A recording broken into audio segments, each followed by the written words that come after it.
Welcome back, Bralvonians. It is the NFLA. This is season three. This is episode 23. This is the final episode of season three. We got Calvo, we got Brooksee, and we're talking Super Bowl 60. We have reached the climax. We've reached completion of this NFL season. Was it good for you out there, Uh, Bralvonians? Was it good? Or Calvo, was it good for you, buddy? Not really, but No? I mean, No, never usually is. no, just disappointing. Roll over, fall asleep. Sounds good. Yeah. Super Bowl 60 featured neither of our teams. It did feature the Seattle Seahawks and the New England Patriots. Um, you want to jump right in? We want to talk about this game, or what do we want to? How do we want to kick this off, buddy? Well, I want to know, Bralvonians, how did you spend Super Bowl weekend? Do you Yeah, guys there we have any go. traditions that you have? Yeah, Do you get together a big group of friends? You just watch it amongst your families, yourselves, yell at the TV? Either way, it's totally fine. There's no judging here. But one thing is for sure, we have a long-standing tradition. We used to all live kind of in the same area. Now, as we get a little bit older, things change. We're a little bit more spread out. But one thing that should never change is getting together with the buds on Super Bowl hell Sunday. yeah. And this year was no different. Kept the long-standing tradition going, playing some cards, hosted by our good buddy Griff, who we've got a little surprise for you, Bralvonians. If you do remember Griff, he was on our podcast a couple of years ago when we did that big playoff special, and we had him on talking about the ponies. Got him back on talk about the ponies on this Way episode too. back in season one when we were just audio. So now you get to see all of our beautiful faces. You're gonna get to see a guest face for the first time. So there you go. Absolutely, and we do apologize. We've meant well to try and get guests on We throughout the have. year. Sometimes our own schedules to try and get this done is hard enough to line up, let alone throwing in a third or maybe a fourth person to give you a little bit extra content. But we'll try and do a little bit better job of that next year. Hopefully, life slows down a little bit for us both. But man, it was great seeing you over the weekend. It's Fuck always yeah, a great dude. time playing some cards, being degenerates. Yeah. And why should this weekend have been any different? Well, that's just it. We drink entirely too much. We eat nothing healthy. We play so many games of cards and lose so much money to each other, win so much money. I'm pretty sure Kingsley still owes me money, but we'll cross that bridge if we ever get there. Anyway, yeah, it's one of the best weekends of the year. I call it my Christmas. My coworkers and my boss at work know it as my Christmas. I don't care about working actual Christmas in December. I always have to book off the second Sunday or that second weekend in February for Super Bowl for my Christmas. Got to go hang with my buds. And yeah, we had a fucking unbelievable time, man. Absolutely. Anytime you can get a stadium full of food, it's pretty Yeah, incredible. So yeah. Griff's wife Meg obviously put together this fucking amazing. I don't know if we can maybe see if Harrison can like post a pic because I took I'm some sure we can pictures get of it. the get a picture posted of the spread. It was a pretty sweet little stadium she built for us that contained all the Absolutely. food and yeah, like it was just a great and fucking Arby's run. The first night we were there, Oh, we did that run to Arby's, classic. but I told you, don't sleep on I'm Arby's. not sleeping on Arby's ever again. Bravonians, if you sleep on Arby's, I know you've never really had it. They never really did. I had some important questions I was trying to ask the staff there at the time. They never really could answer them for me. They didn't seem to be too interested in being there that night. But I just want to know what the smallest size of fry they serve is, and they couldn't tell me that. So They were sick of your shit they before you were even opened your mouth. And it was fantastic. just the Yeah. most deadpan expressions on their faces. They just, Oh yes. oh my God, Think that's great. of Hollywood fast food workers casted in a movie, and you found out who these people were. It was And like you amazing. even made an attempt to like get the one girl going and kind Oh of yeah. interacting and laughing a little bit, and she was having none of it.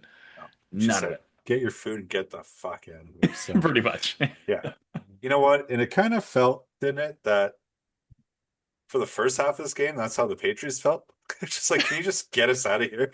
Especially Drake May, just getting pounded all game long. I mean, this poor guy, so amped up, getting shoulder injections before the game to make it through, and your O line just like, whatever. It's Super Bowl, who cares? You're gonna Drake get run May over. ended up getting sacked in the playoffs more than any other quarterback has ever been sacked in the playoffs. But yeah, O-line didn't seem to care to rectify that issue. So, That's pretty impressive when you know the fact that Joe Burrow went deep in the playoffs one year. right. Jake May's the most sacked guy. Oof, If you're passing a record for getting sacked set by Joe Burrow, you've been getting fucked up. yeah, exactly. Well, let's talk about the game a little bit Yeah. because we know you guys know there was only one game to talk about, and it felt a little lackluster, especially once we've seen some of these games that happen throughout the playoffs, right? Like that Buffalo Jacksonville game. Hell, even the Seattle Rams game from last week, we're like, nothing's going to beat that. And it's hard to live up to those kind of games, right? And some of that was storyline. You've seen the same team 3 times now. It's bound to get a little bit chippy and big plays happen, right? But it just felt like this game was just stuck. Did it not? Like it just felt like just punt after punt after punt. And when there's all this hype around it, like we said last week about how it's the rematch from like 10, 11 years ago, Yep. rep it, the Russ from back then, just to channel some of that energy. But man, this game had a completely different feel to it, right? There was no last minute dramatics. It was just Seattle taking the boot to them all game long. Well, in Maybe quite literally. yeah, yeah. I mean, in New England's defense, their defense did show up too for Mhm. the first like 3 quarters of this game. New For England was sure. getting it done defensively as well. This game was good. This game was close. I mean, 12-0 after three, still kind of close, right? But Yep. New England, I mean, for their shitty offense not being able to do much, at least their defense was giving them a chance. And this Yep. was actually like it, maybe not the most exciting game to watch. No one usually wants to watch defenses go toe to toe for 4 quarters in a Super Bowl. You want to see some scoring. But I thought it was a really good game. I thought both teams played really well defensively. I thought Seattle was suffocating. Oh my God. Like they just sacking Drake May constantly, um, tackling the running backs, whether it was Ramondre. Ramondre was actually doing pretty well Mhm. here and there, but a lot of times you'd see him get tackled behind the line of scrimmage. Travion Henderson could get nothing going. Like Mhm. that Seahawks front was terrifying. And then Drake May made a few decent passes late, but for the most part couldn't hit his receivers. That Seattle secondary was keeping him in check, not allowing anything to get completed downfield. So yeah, I mean, a lot of times you do show up to these games and want to watch some points, but if you can watch defenses put on a show like that, I still kind of enjoyed that. Yeah, I mean, there's nothing wrong with it. I think just when it's the biggest stage and all the eyes are on there, Yeah, everybody wants to see the explosive offenses, right? Nobody wants to see that defensive battle. People get bored. You've got the casuals in there, watching it for the first time and yeah, be like, "Well, this game sucks." yeah. Well, Well, when it's 9-0 at halftime, they have an argument. right. So Exactly. I mean, yes, I see both sides of it. Everyone wants an exciting game, yeah, but the lack of excitement doesn't necessarily mean it was a bad game. it does not. Like you said, it was two very stout defenses going toe to toe.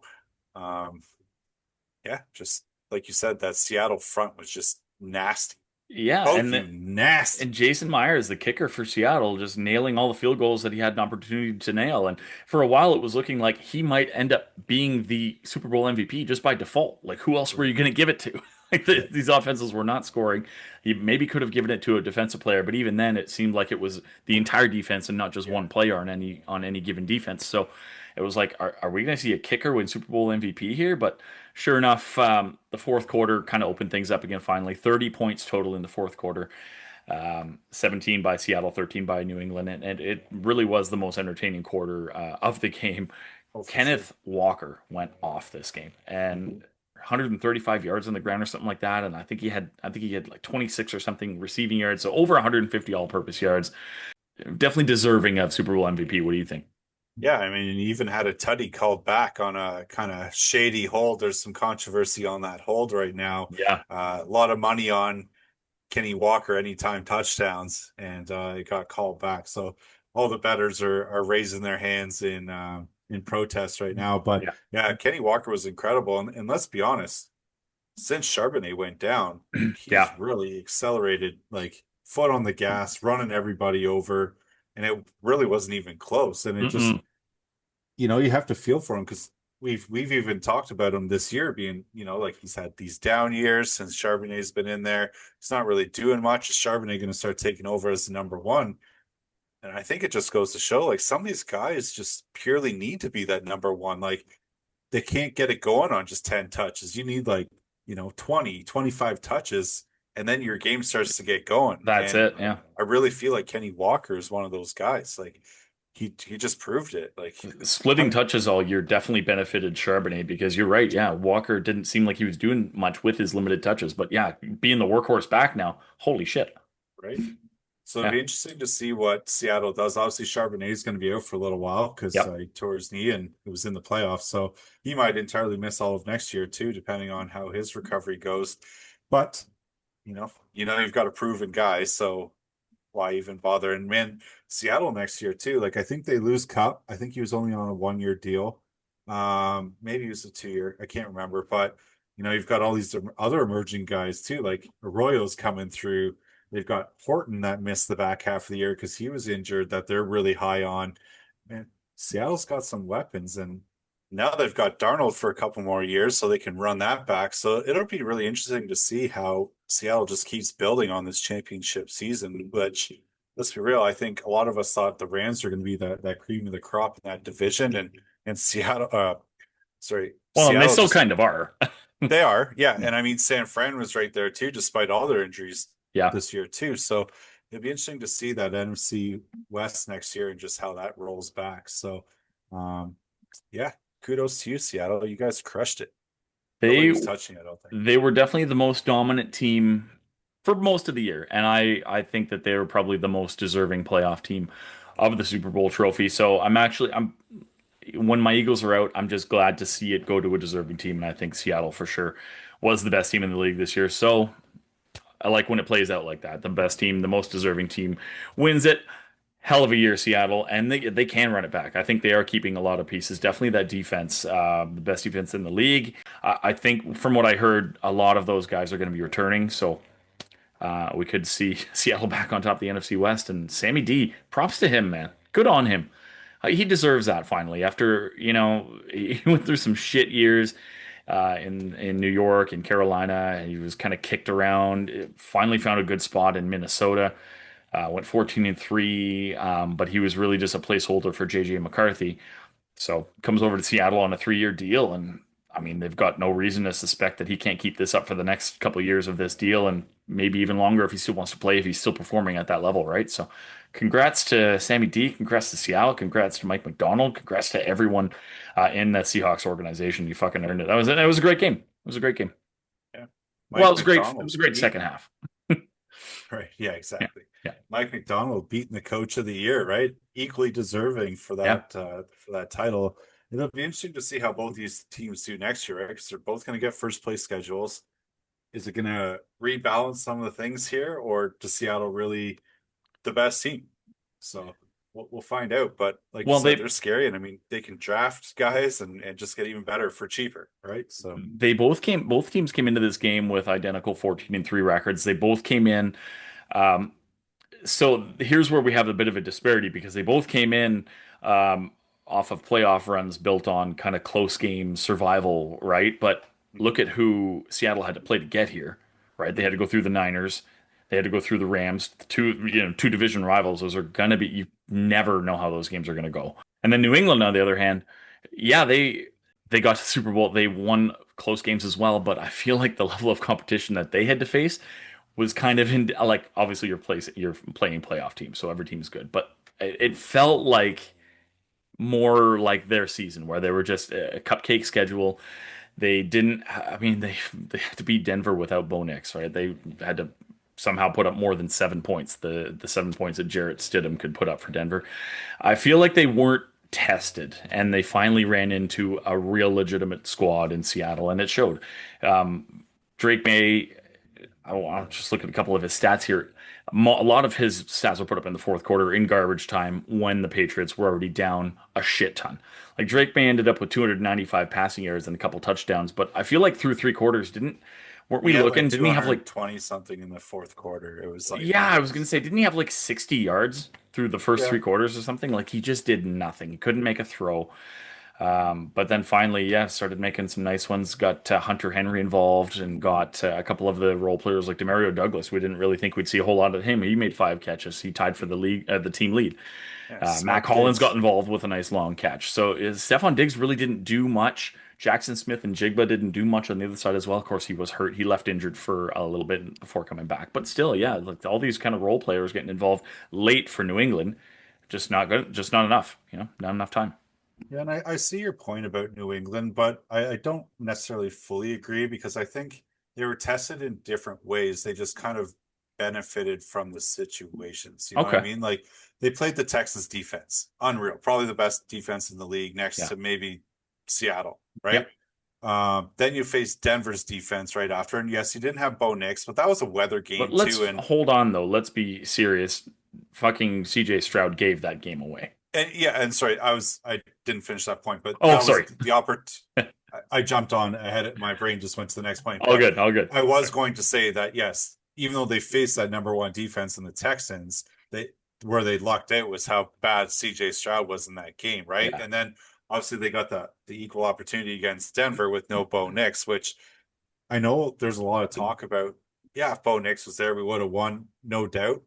But when you had that weather coming down, I don't even care. Like, I don't think any great quarterback in that situation is going to be that great in that game. You know No. what I mean? No. And so to overcome the Denver defense, who's just going to be even more smothering because they know you're basically just going to have to run the ball, I think that says a lot. But again, I know that their offense left a lot to be desired, and they probably won more so because of their defense than their offense, right? And um, unfortunately, they ran into a Seattle team that could do it all. That Seattle front was terrifying, just terrorizing the New England offensive line all day. And Drake May was the New England Patriots' leading rusher. So I think that kind of speaks to just how good Seattle was when Drake May scrambling picks up more yards than either of your two big name running backs pick up all game. You got problems.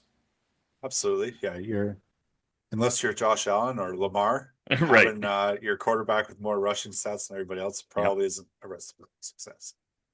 Anything else you want to say about this game, about the fourth quarter? Anything happened in the fourth quarter that we need to touch on here? Because there was quite a bit Well, of there was the action. big pick six that, or like fumble six, whatever you want to call it. Oh, that kind It of was ended the base. game essentially. Yeah, yeah. It was yeah, that was basically the dagger for Seattle. Like any hopes that New England had of climbing back because it was still fairly close to that point.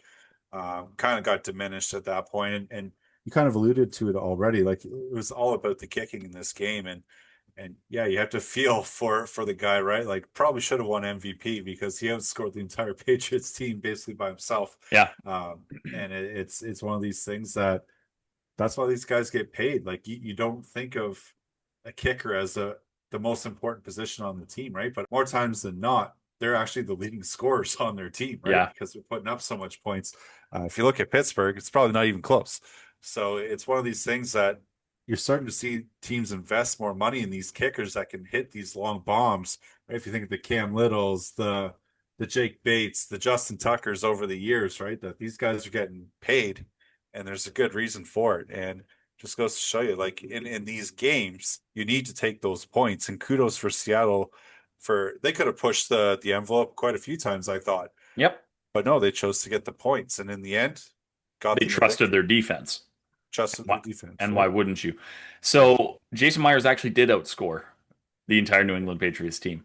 yeah. He kicked 5 field goals, so that's 15 points, and then 2 extra points because Seattle scored 2 touchdowns. So it would have been 17 points. So Jason Myers beat the New England Patriots in the Super Bowl 17-13. But yeah, like going into that fourth quarter, Seattle essentially kind of almost put the thing on ice when they scored to go up 19-0. You're kind of at that point. It's like it's the fourth quarter. We haven't seen New England do a thing all game. This game's done.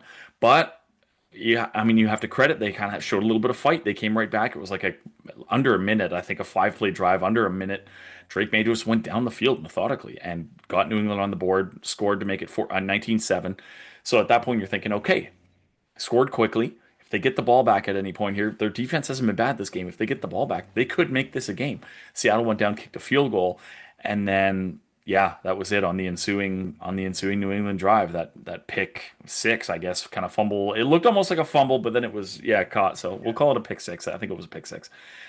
It basically ended the game. Just took the wind right out of New England's sails. That put them up 29-7 at that point. And again, New England went on a long drive late to make it 29-13, make the score look somewhat respectable, but that does not indicate at all just how one-sided this game was most of the way. Oh man, if it wasn't for that pick six too, like dude, you saw me, I was sweating. Yeah. For those that don't know, I do Super Bowl squares pretty much Oh every yeah, yeah, year yeah, over the yeah. last Tell 4 the years. folks. But coming down in the last 5 minutes, I had Seattle 2 and the Patriots 7, and they could have just held on to that score. I would have hit 22 both to 7, boards. yeah. It's a $20 board and a $10 board, and would have won like $1,500 on my own boards. Didn't happen.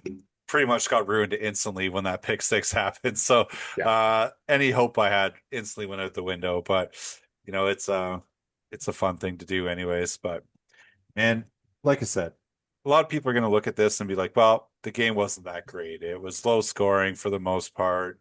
Patriots did nothing, made it easy for Seattle. But like you said, if you can appreciate the game as a whole and try and look at it from a different perspective, very great defensive battle in this one. Yeah. And Seattle did just enough to get it done. So, Bit of a coaching chess match, but again, it kind of came down to defenses and really inopportune turnovers. That pick six, like we've been talking about, was the key one, obviously, the kind of the nail in the coffin. But there were a couple of turnovers in this game that it's like on this stage, at this, at this juncture in the season, at the final game of the season, you got to clean that up, right? You got to, right. yeah. And as far as the guest that we alluded to, we should probably get to that. Calvo, do you want to set this up? We had our good buddy Griff on.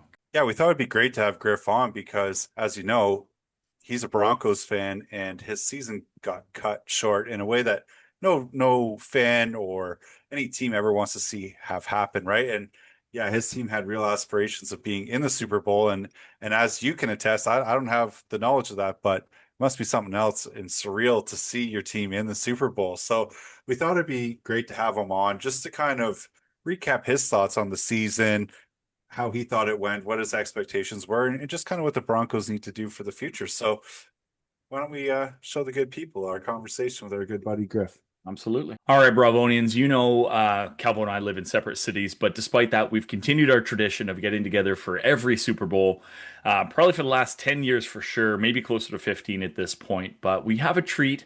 Today we have our friend Griff joining us, who is also part of our Super Bowl tradition, shows up every year that he can make it, and was gracious enough to host us this year. And if not for a horribly timed Bo Nix injury, likely would have been watching his Broncos in the Super Bowl this year. He's been on the pod before. We're stoked to have him back. Griff, Yeah, welcome thanks, aboard. guys. Thank you. I really appreciate it. And yeah, you bring up a little bit of a sore wound still. I haven't gotten over that. But it was great to have you hooligans at the house on the weekend. And Oh, it was a blast. yeah, and still, I can't say the Super Bowl itself was the greatest game, but it was great to have you guys and have a lot of fun and lots of laughs. Yes, sir. Hey man, if you're a big fan of the special teams, you're having a great time. Yes, the kickers. If you like kickers, Yeah, you were loving that game. that was your game. Yeah. If you like punts and you like field goals, do we have the game for you? Yeah, and you know what? It's I thought the Broncos had a great chance to be there. Unfortunately, a terrible injury kind of railroaded them, but Yeah. a little bit of a tough one because there's the elation after the win, and then like literally 2 minutes after that, it was like, oh, by the way, you're not going to have your starting quarterback for the rest of the playoffs. I So thought it was a joke for sure when I first heard it. Like, what a wild, like, he looked fine at the yeah, end of the game, right? So, yeah, and there's been a rumor going around. It's just a rumor that he hurt himself in the locker room. There's all kinds of stuff going around. So yeah. who knows? You But got the old yeah, Calvo jinx. yes, yeah.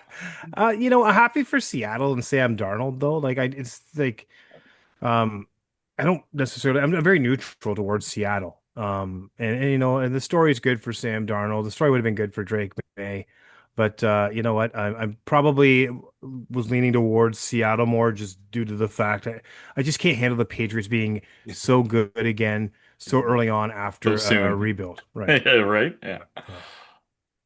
I think they showed they still got some flaws, right? And if you can get to Drake May and disrupt that old line, then you're gonna have a pretty easy time beating them. It looks like they still need some weapons too, right? Kind of how we see the Broncos too, right? I don't think there was any big secret that the defense is what really rode them for most of Right. the season, right? And I think maybe you can agree to this, but going into the season, that would be your expectation too. Like, yeah, we're going to see this growth out of Bo Nix, but our defense is going to be the heart and soul of this team, and we're going to win because of them, not necessarily in spite of them, right? So, would you agree with that assessment? Yeah, I'd agree with that. I'd agree with that. Definitely for even last year, I'd agree with it even going into this year. I mean, unless they can get some, spend a little bit of that cap space. But I figured they would make a progression. They would be a playoff team. I didn't think they'd do as good as they did. And who would have thought Kansas City would have been as bad as they are? Right. So really thinking, you know, 10, 11 wins was probably where I thought they might be able to get to. And that was with some bounces on their side. Now they did have a lot of bounces this year. They had like the most fourth quarter comebacks of any team, pretty much. So they had a little bit of that on their side as well. But the defense kept them in them. They got lucky in a few spots in a few games as well. Mind you, they also got unlucky. The first two losses of the year were last second field goals that they were actually winning those games until zero. So Yeah. there was a point in time, I think the first six games they'd never had, they were never trailing in a game, even with two losses. So Right. there's a lot to be said for their defense, but they need to sort of ramp up the offense a little bit this year. And that's kind of how I see them moving this year through free agency and the draft. 14-3 and the number one seed in the AFC. I mean, you can't really ask for a better season than that. You can't ask for more than that, but you're right. It kind of felt like the Chiefs of last year, where there was like 8 to 10 games where it was like they really could have lost any number of those games. They could have been on either side of the, it was, a couple of fluky wins, maybe a couple of calls that went their way. It wasn't maybe the strongest 14-3 season we've ever seen, but you're right. That defense, man, answered a lot of questions for you. So yeah, like let's just get into that. Like, what are you expecting to see out of them in the offseason, in the, when it comes to free agency, in the draft and stuff like that? What are you expecting your Broncos to do? Yeah, so 14-3. I can't say I was disappointed with obviously the final result in terms of how they went out. Hmm. Not so much disappointed with the season itself. Like you can't ask for 14-3 No. and be disappointed in that, especially with the team that has a second year quarterback. Now, moving forward, I would like to see them get a bona fide number one receiver. And that's not a knock on Cortland Sutton. He's a great receiver. He's probably not a true number one. So, like if George Pickens becomes available, I think that'd be a great get for them. And they Yeah. have right now 29 million, but that's without any kind of restructuring going on. So, with some restructuring, they figure they could get up to about 40 million in free cap space. So that's a fair bit.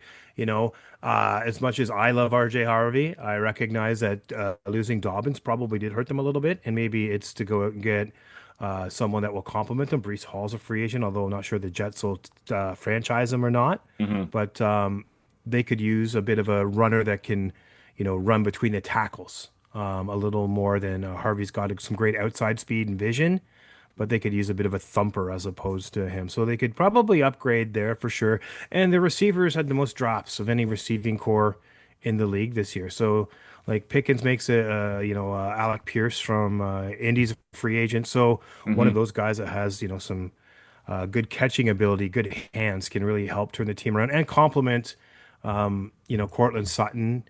Pat Bryant's good second season though. It's hard to depend on that. Hope he takes a step forward, but pretty hard to say he'll become a Keep number waiting for two right Marvin away. Mims to make that jump.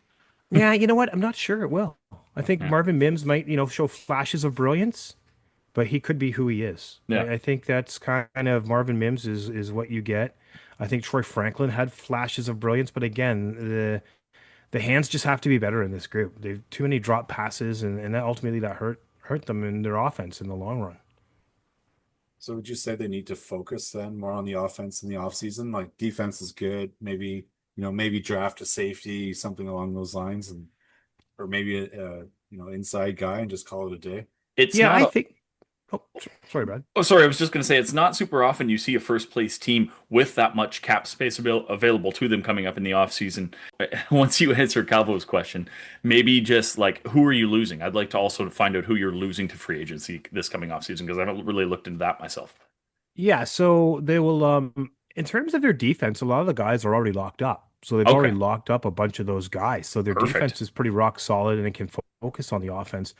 They'd be losing right now if they don't re-sign. There's still some maneuvering to be done, but Alex Singleton Okay. is a guy they could lose, but Pretty solid probably will linebacker. re-sign. A bit of a heart and soul there as Yeah. well.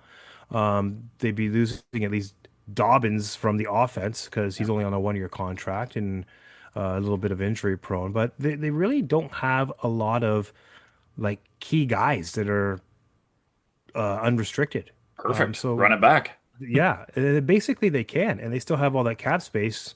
I mean, I guess you could say in part thanks to Russell Wilson and that monstrous albatross, but Yeah. so in a way, it's like a benefit that they have all these guys. Most of them are already signed. Bo Nix is still on entry level contract, and they can have that, 30 million or plus after some restructuring to be able to go out and chase some big name free agents. Calvo was just Is repping that Russell Wilson jersey back when he used to actually be good. That's a gave you long some time ago. PTSD there, Griff. Yeah. Well, I think you would be happy to know this if you didn't know this already, but before the season even started, we did our predictions of who is going to win all the divisions. And you'd be happy to know that neither one of us actually took the Chiefs to win the division this year. And your boy Calvo actually took the ponies. So you're welcome. Well, you're doing better than Vegas because it's like they're the Rodney Dangerfield of teams because they don't get any respect. After going 14-3, Vegas still has the Chiefs and the Chargers ahead of them for next year. So Wow. Now, I I could see didn't the Chiefs see, having a bounce back, but the Chargers, I think the jury's still out on them. Yeah.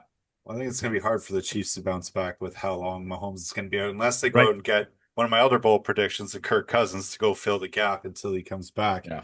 But I didn't really get a chance to read up on this beforehand. But do you know what the status for Nix is going to be? Like, is he going to miss time at the beginning, or do they Nope. think He should be he's ready for the start of the regular season, and he should be all systems good to go. go? Yeah. Unfortunately, that really hurt, the AFC Championship and some decisions that were there probably I wouldn't have made. I think it's touching on that controversy a little bit with I think when you have a backup quarterback, yeah, you take the Yeah. points.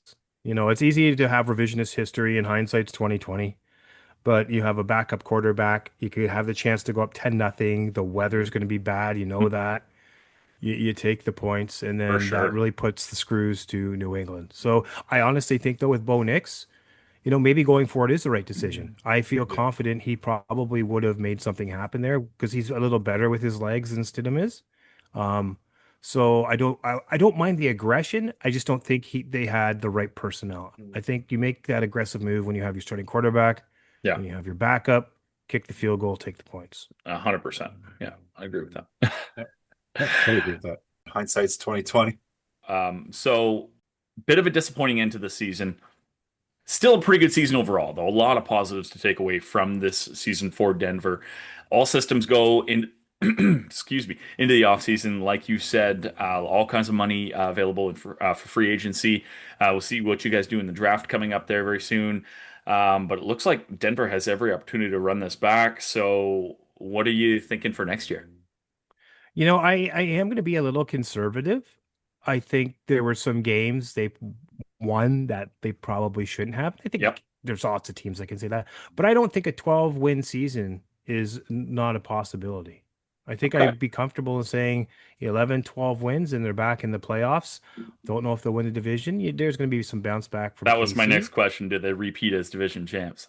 Yeah, you know what? I think it's going to be neck and neck with KC. I don't agree with and who am I to agree with Vegas, the Vegas line? But I don't think the Chargers are there just yet.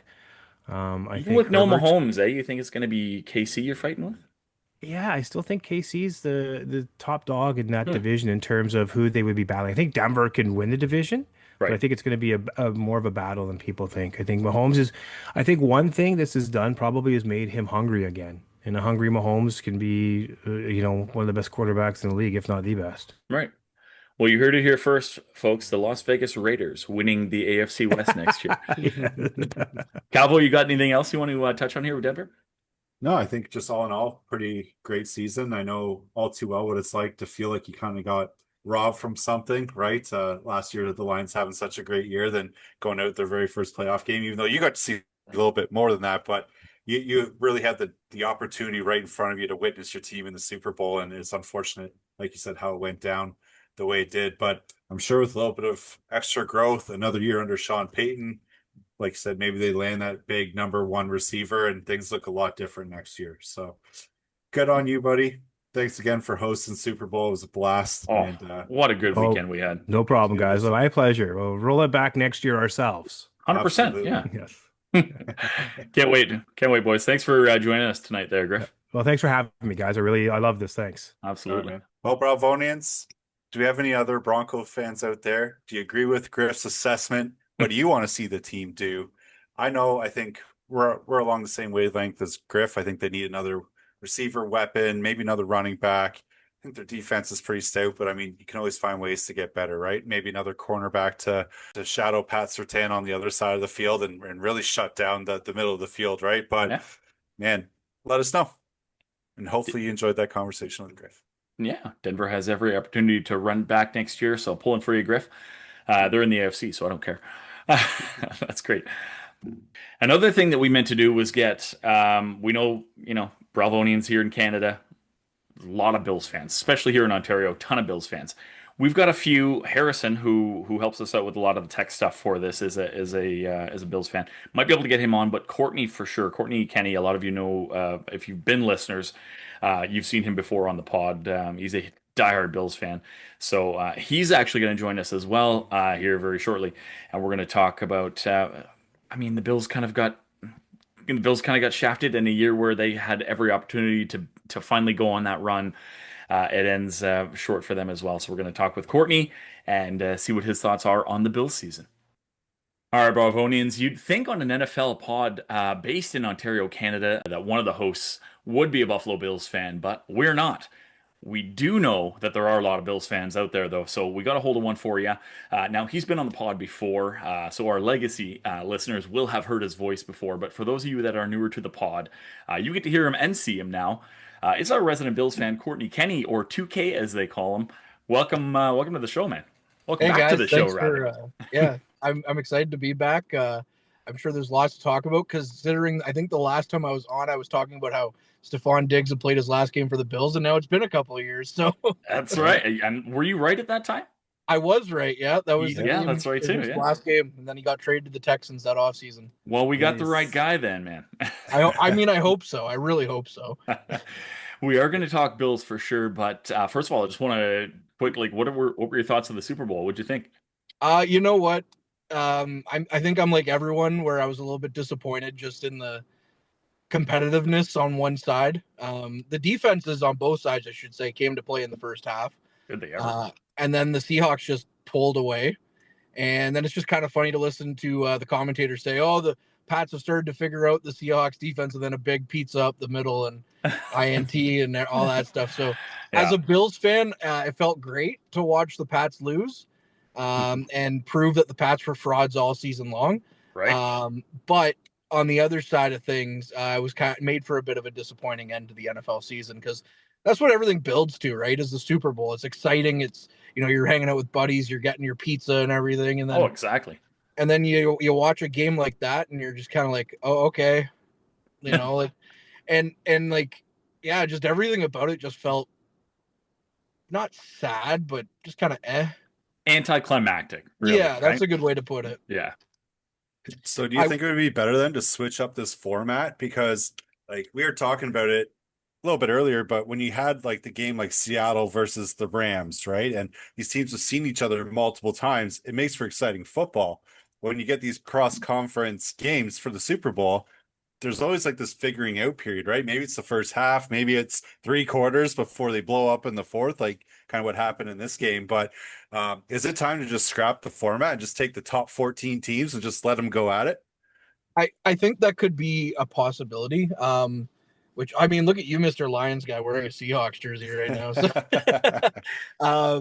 I think that wouldn't be the worst idea, especially because there's like, the Bills played the Broncos, right? Their first round was against the Jags, and then you're playing against the Broncos. You're going from the East Coast almost to the West Coast already. So it's not like it's split up by time zones, right? Like how the NHL is, or something like that. You could just put them all in a big pool and see what happens. And I think that's a good idea. That being said, I also think part of the reason why we see such defensive games in the Super Bowl sometimes, unlike last year's Super Bowl where somebody's Eagles just took it to the Chiefs, which was still great. Fuck yeah. you have 2 weeks to prepare for the game, right? Like you have 2 weeks to read the defense, read the offense, and try and figure things out. Yeah. And I think that's part of, maybe I wouldn't say a problem, but that's part of the issue why we see the game start slow, I think. Right. Well, I guess with that being said, I mean, it felt like the writing was on the wall for the Bills this year, right? No Mahomes, no Lamar in the playoffs. Joe Burrow's out. It's like all these demons are gone. And I think any Bills fan and any other more than casual fan of the NFL would say, man, it's the Bills' year, right? At least to make the Super Bowl. And then If there was ever a year, this was the year. this was Yeah. the year. And then obviously you play the games and it doesn't pan out that way. Like you see an uncharacteristic game from Josh. Like you said, Stephon Diggs played his last game in Buffalo a couple of years ago, and they've been searching for that true number one ever since, right? So Yep. let me get your feelings on this. Like what went wrong in this, like what almost seemed like destiny? Well, and to add to the point too, I mean, Joe Burrow is going to run the AFC next year if he's healthy, right? So that's a scary thought as a Bills fan going into it. You had a perfect storm.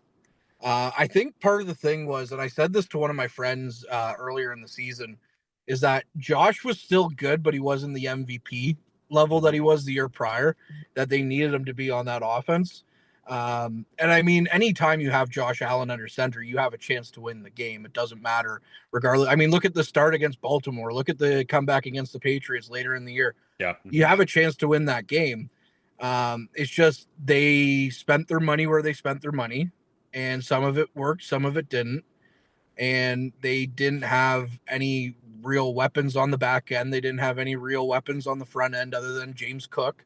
And I will put Khalil Shakir in that category too, because one thing I that really eats at me as a Bills fan is when people talk about how bad the wide receivers are. Khalil Shakir is great. He is Khalil good. Shakir, I would put him. He's a good number 2 on a good team. Yeah. Right. Solid number 3 on a really good team.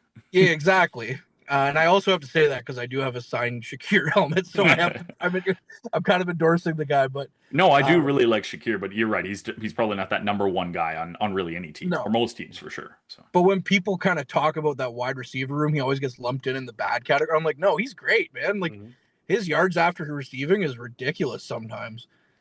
It's just when you watch the Bills, there was just something off all year long. I mean, I know Harrison's part of the show in producing wise. Him and I would talk all through the games. And if I could go back and read some of the messages where we're just losing our minds, because I don't think there was a single game this year other than the final game against the Jets where we felt good. which is wild to me because like you guys started 4-0 and what'd you finish 13-4 or something like that, or 12-5 or something like that? Yeah, it's a good season. So like, what were your thoughts sort of on the season as a whole? Because when you say that, I'm like, what? Well, because like every game was like in the first half, they didn't know what they were doing, and they had the most points in the second half in the NFL. Yeah. At one point. And that's what they just became was, okay, well, they punched us in the mouth in the first half. I guess we're going to come out in the second half and do our thing. And I mean, you can only keep Josh Allen down so long, even when he's not playing at near perfect level. He's one of the greatest quarterbacks to ever live for a reason. Are we ready to say that yet? Halfway through his career? I would say if he wins a Super Bowl, it's guaranteed. Okay. Yeah. I will say that, but I would say right now he's one of the greatest quarterbacks in the league. I don't think that's guaranteed. Yeah, like he's in that upper echelon of maybe top 3, maybe top 4. Yeah. Guys kind of thing that really run the league, and hey, he's fun to watch. I mean, you saw him live this year. I got to see him live this year. That was fun. I'm not really happy about the results of the game that you saw live, but but even then, he gave your Eagles a bit of a scare in the second half, right? He did. So, yeah. Well, really, in the last 5 minutes of the fourth quarter, that was pretty much it. Yeah. Like 13-0 till then. So, yeah. But that's what they did was they would just find themselves in a hole, and then they try to win their way out of it. And you're like, and then the other thing too, as a Bills fan, I'm so glad Bobby Babich is gone. Oh my God, let's get some run defense in here too, please. Somebody, please learn how to be able to stop the run. Oh my God, yeah. So that's kind of where things went wrong, where I was just like frustrating all the time because all they do is just start running. Like you run the guy right up the gut, and they don't stop him. Yeah, exactly. So giving up 9 yards of carry. Yeah. Now, while we're on the topic of Josh, right? This is where we're going to always have this great debate if he's one of the greatest, right? Because doesn't win the biggest game that he needs to, right? He has it all in front of him, and then, like you said, usually he's like that MVP. He's the reason that you're winning a lot of these games, especially on offense.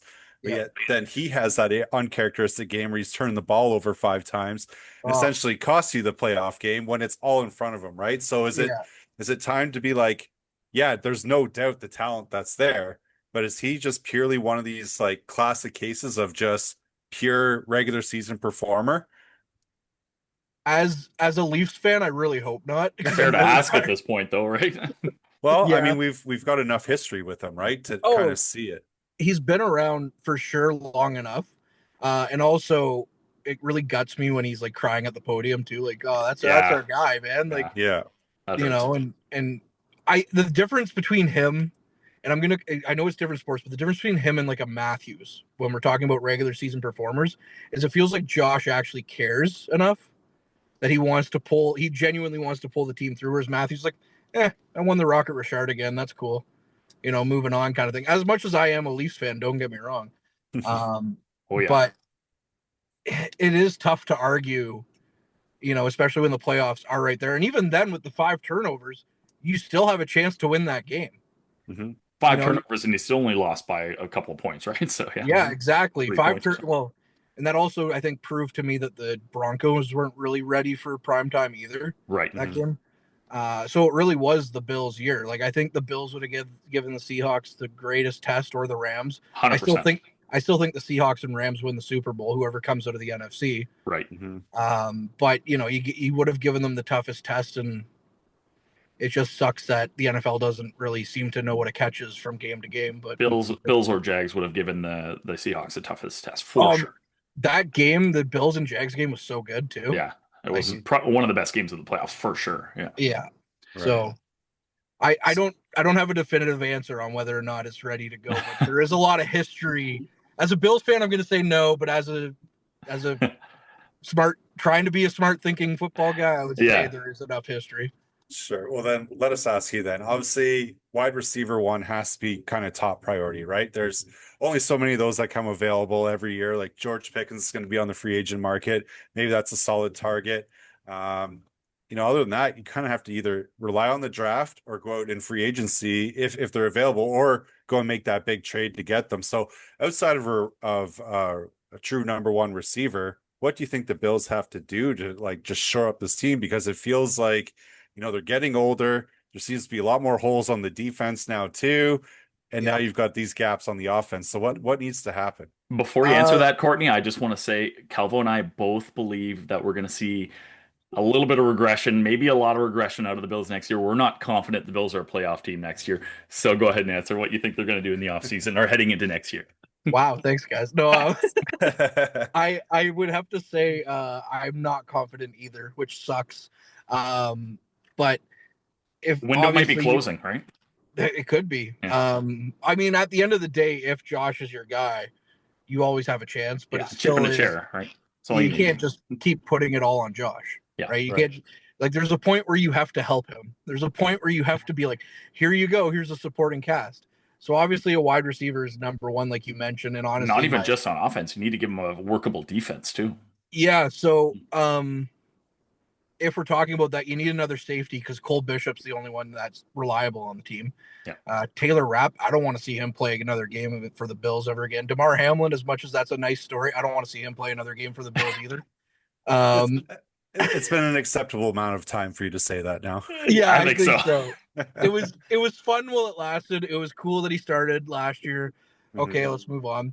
I think a full season out of Ed Oliver would be nice. But the biggest hole is going to be pass rushing because you have Greg Rousseau, which is great, but you're probably letting Joey Bosa walk, who I think actually had a good season. So I think pass rushing is going to be the biggest thing, as much as I say run defense needs to be addressed big time. But I think a full season of Ed Oliver helps that. And I think you could safely say your defensive line just as a whole. Absolutely. Yeah. Okay. If we're going to do a blanket statement, the defensive maybe line. Another linebacker. Yeah. Yeah. I mean, Terrell Bernard's great. Matt Milano's older now. So, you know, and then Shaq Thompson, you don't know if he's going to be around again. So linebackers in general, probably a good call. But yeah, if you're one and done on one thing this year, it has to be wide receiver. If that's the only move you're making, and I'm not trusting Brandon Bean to draft one. So Yeah, that's fair. Given his track record, I guess. I mean, don't get me wrong. I don't love anymore because he's run out of patience, I think, which is Keon sad. Coleman. But yeah, Keon Coleman. So Yeah. I think every Bills fan was ready to move on from him until Terry Pagula did what Terry Pagula did. Now we're all kind of like, no. This is our guy. Like, screw you kind of thing. So Give him another shot. Yeah. yeah. But I still don't trust Brandon Bean to bring in a wide receiver in through the draft. He could have had Jalen Waddle at the trade deadline, and that's my number one guy. But again, I don't. You fired the wrong guy, I think, but that's just me. Definitely something you can address in free agency, though. I don't know what your cap space looks like, but Not great. Yeah. a little Kind of tight up. up against it, eh? Kind Yeah, of it's up not against great. it. What's that, Calvo? I said, yeah, they're kind of up against it right Yeah, now. yeah. And the reason why we think there's going to be a little bit of regression, right, is that anytime you see these regime changes, like even though you're not taking a drastic change, right, Yeah. you're promoting from within, but there's always going to be these slight changes. And if you really can't upgrade that offense, you're pretty much stuck in the same spot as you were, right? So Yeah. And I don't find that hard to disagree. Like, you fired the head coach and you hired his assistant, essentially. Like, yeah. and don't get me wrong, I think Joe Brady might have a little bit more, to offer as a head coach than he did as an offensive. I mean, he ran more of that offense than McDermott did because McDermott was a defense guy. Yeah. And even then, Bobby Babbitt and McDermott couldn't stop the run. So it's like, what are we doing? I mean, I have so many thoughts about the defense, but so I'm interested. I'm cautiously optimistic about Joe Brady, more so now after his press conference and everything. But when they first hired him, I was like, come on. That's fair. Yeah. Like, Well, and I I won't will- keep. Oh, sorry, go one ahead. last thing I'll say. Yeah. I was going to say I won't keep you, but I just wanted to get one final thought from you. But yeah, go Okay. ahead and finish your thought there. Yeah. All right. Well, this could be my final thought, unless you guys have something else. But I've never wanted a coaching change more in my life, and still felt sad about it when it happened. Like, it's the weirdest. Like, yes. No. Well, as soon as the game ended against Denver, I'd been saying, and Harrison can attest to this, I've been saying, like, since November, I was like, I want Babbage gone at the minimum. Yeah. I was like, McDermott's got to go if he doesn't get to the Super Bowl. And I'm so tired of Joe Brady because his offense became so predictable and stale towards the end. Maybe, again, that's because of the weapons available to him. I don't know. I've never been an offensive coordinator, and I probably never will be. But I really wanted McDermott to go for a different voice, get a different voice in there. But at the end of the day, Sean McDermott is still, like, he's going to be a legend in Buffalo forever for what he did to turn around that team and all that stuff. So and he's the second winningest coach. The most winningest coach is Marv Levy, who's still God status in Buffalo. Yeah. So, it was sad to see it happen, even though I think it needed to happen. Even after his whole, I'm going to stand up for Buffalo and everything. It's like, oh man, like, this sucks. Like, I'm so one of those sorry. painful necessities. Eh? Yeah. Yeah. And then just the way to, like, kind of kick him out the door as they went, like, that whole press conference that Pagula and Bean had afterwards really, like, maybe be like, no, bring back McDermott. You guys need to go. But Right. well, I'm feeling better about it now. Like I said, Nice. if I said to you guys before we started, if this had been mid-January, I would have gone full nuclear. But I'm cautiously optimistic. But I don't doubt that the Bills might finish lower than they did this year. Time heals all wounds, buddy. Time heals all wounds. But real quick for the Bills fans out there listening, are the Bills back on top of the AFC East next year? My heart of hearts says yes, because the Patriots are frauds. Okay. But Yeah, they are. I think, especially if you look at their schedule next year, it's like, oh, okay. Really, the best quarterback they ran into, Josh, they were 1-1 against in the regular season. So I think because of how weak the division is, the Bills have a good chance of getting back on top of the East. Now, are they going to look like the Steelers and be like 9-8 in a division winner? That's probably more or less what it's going to be. Fair enough. Calvo, any final thoughts, buddy? I think why it feels so sad that McDermott is gone for you guys is because, like, I feel like that move should have been made almost 2 years ago, right? Like you've had Yup. these multiple first, second round exits, and it's like, okay, they're not getting over the hump, but they're always providing this bit of hope, right?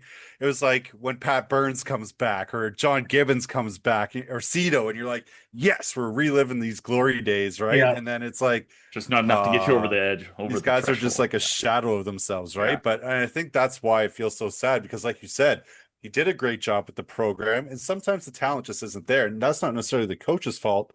But I think what really pissed them off is when he came out after or around the deadline and said this team's not good enough to win a championship, and then they did absolutely nothing about it. Yeah. Yeah. Right. So I can He wasn't understand. wrong.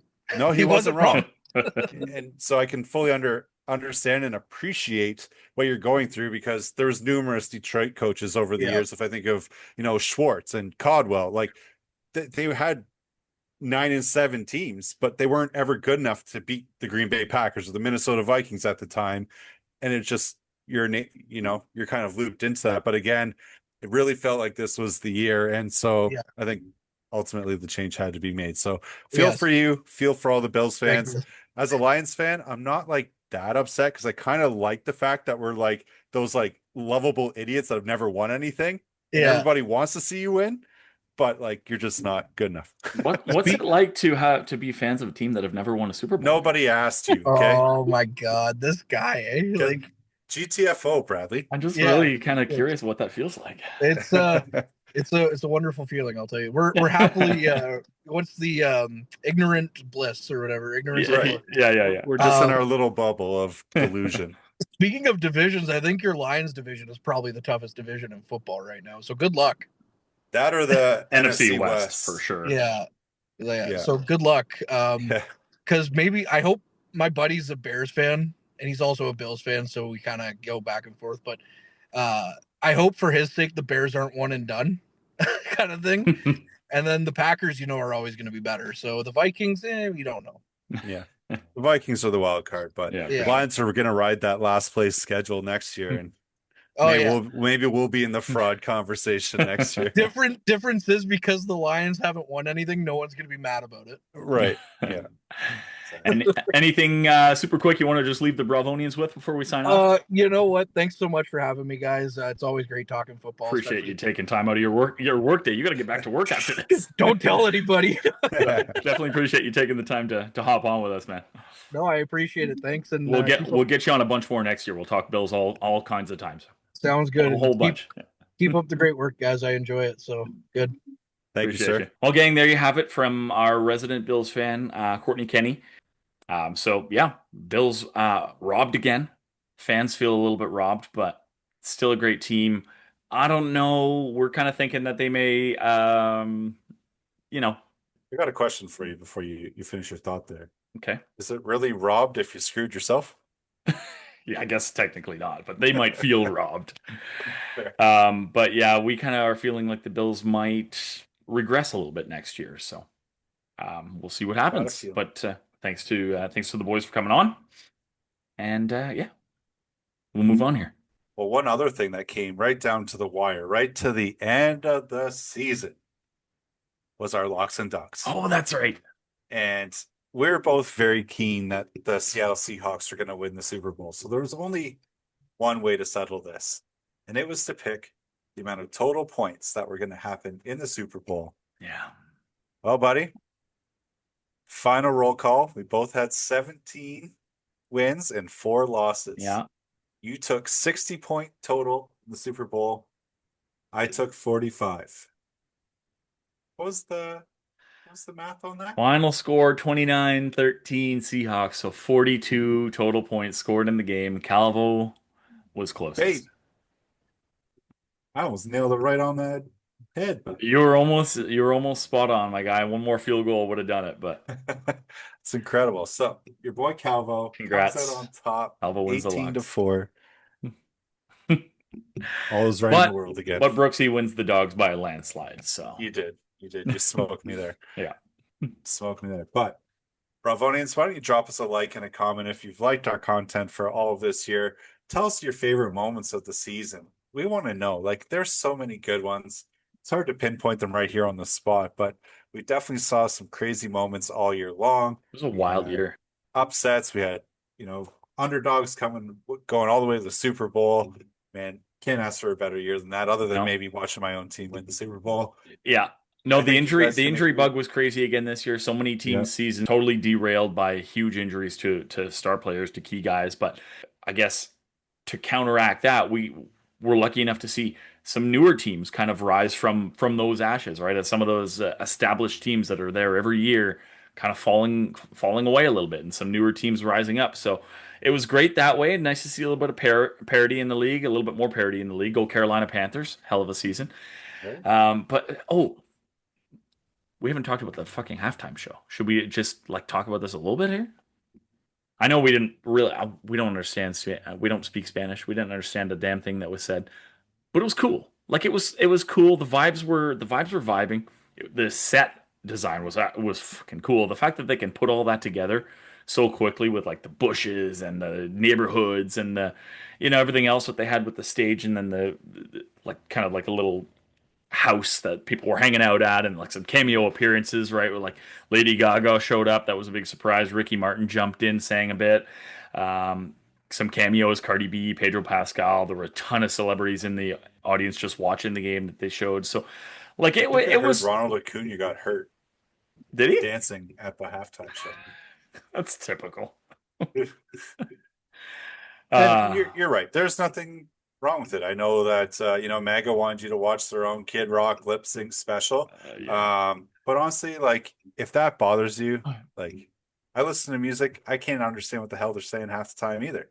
But You is the didn't music need good? to understand Yes. a word to feel those No. vibes, man. And if you do feel that way, dude, just keep your mouth shut. Keep it to yourself. That's it. Nobody cares. It was a cool show. The vibes were great. The message was cool. I know a lot of like you'll see like conservative people that have like posted the English translation to some of the songs he was singing, and it's like, how's that different from any other rap song that you hear, singing Right. about Boats and hoes. boats and hoes? That's it. Yeah. So like, sure, maybe the content of his. I heard he cleaned some of it up too for the show, which great. They all do. But the overall vibe, like the overall like just message that they were putting out there was, love, inclusion, acceptance, community, just, we're all one on this fucking continent. And that shout out at the end where he listed every country that's on South America, Central America, and North America, every country that makes up our continents. He listed them all. And it's like, he's fucking right. Together we are America. The United States is not all of America. And it kind of feels like at times some of them think that way, right? So it's just kind of nice to, it was like a breath of fresh air, right? I just kind of felt like it was really cool to just see Latin America represented so well, and just, these messages of just like, we're fucking all in this together here. Like, what are we doing? Dividing staying divided and kind of catering to what that, that narrative wants. And that was the fucking Turning Point USA halftime show. It was just aimed at, here, let's make a second thing. Let's divide the people. Let's get the people turned away because, oh my God, Spanish. Fuck off. Like the Bad Bunny in the halftime show in the Super Bowl, I think had like 130, 140 million viewers. TP USA had like 5 or 6. So I think that tells you all you need to know about where the majority of decent people's heads are. The Puppy Bowl fucking had twice as many viewers as the TP USA one did. I think the Puppy Bowl got like 12 or 13 million views. So, But how do you turn that down? but you can't, like, it's puppies, exactly. Yeah, Fuck. exactly. If I felt like changing the channel, that's what I would have changed it to as well. So, Right. but yeah, I thought it was pretty cool. It was, a lot of people are saying best one ever, and I feel like I hear that every year. Like you feel like every Super Bowl, every single year, people are like, "Oh, this is the new best one ever." Maybe it was, maybe it wasn't. I don't know. I didn't enjoy the music per se. It's not really my genre, but it was just a cool show. I thought it was a really well done show.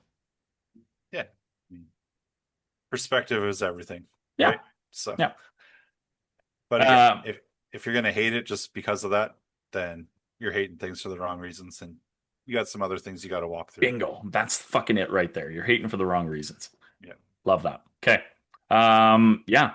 We've talked about Super Bowl. We've talked about Locks and Dogs. We've talked about halftime show. Anything else we need to touch on here before we wrap for the season? We'll be back in the off season for sure to have some fun here, but We'll be back at some point. we need a break for a couple months, guys. So yeah, I got a little guy at home. He's, I'm feeling the pinch here, but like I said, I'm I'm hoping that everyone enjoyed the content this season. Yeah. We're always trying to find ways to get better and keep things fresh for you. So again, don't be shy. Drop some comments in there and let us know how we're doing.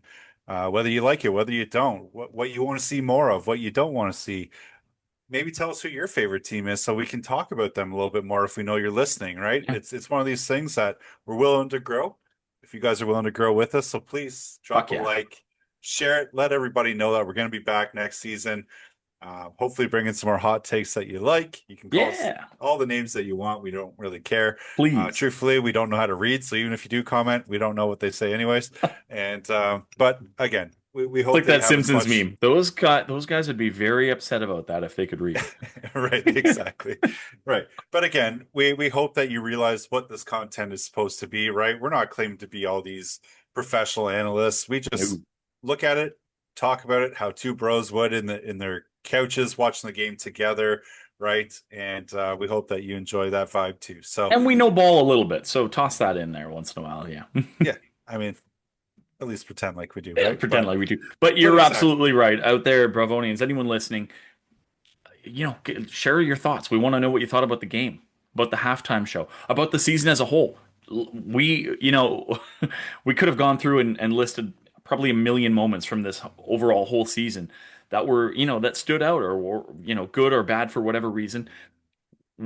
Let us know what your favorite moments were, please. We'd love to touch on them and talk about them in future episodes. So absolutely.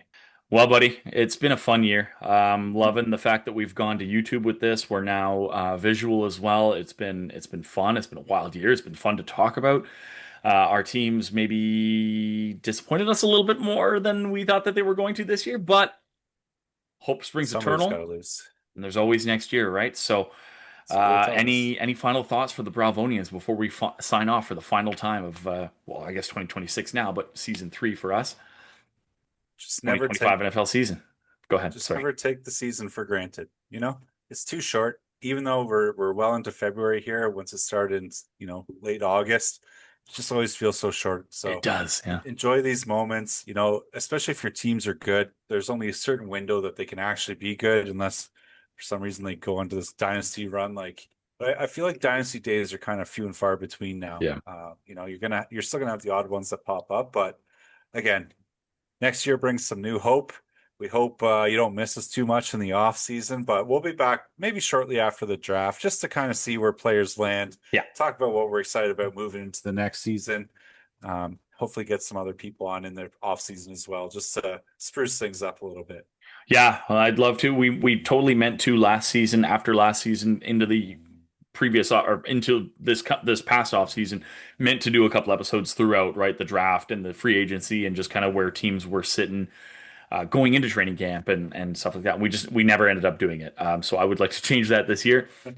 And have a couple episodes in the off season, find out what additions and subtractions teams made, and just kind of see what the outlook, like we say all season long, every week, the landscape of the NFL changes every week, but it also changes throughout the off season. So we're gonna pop in here and there and kind of look at what's going on in the NFL before the games start next fall.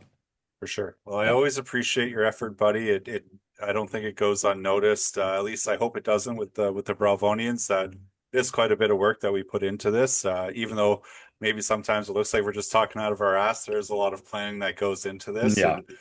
To come up with new and fresh content for you guys, so you don't get bored of us either. So again, thank you, my good man, and to all the Bralvonians out there. Thank you so much.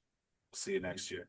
Appreciate you, dude, for saying that, and appreciate your hard work this year. This is not easy. It might look easy. We make it look a little bit easier than maybe it is, but no, we're not. We're not that good yet. No, but appreciate you for sticking it out with me, and looking forward to season 4 with you, my man. So, for the last time in the 2025 NFL season, he's Calvo. I'm Brooksee. This has been the NFLA, and we'll see you next time.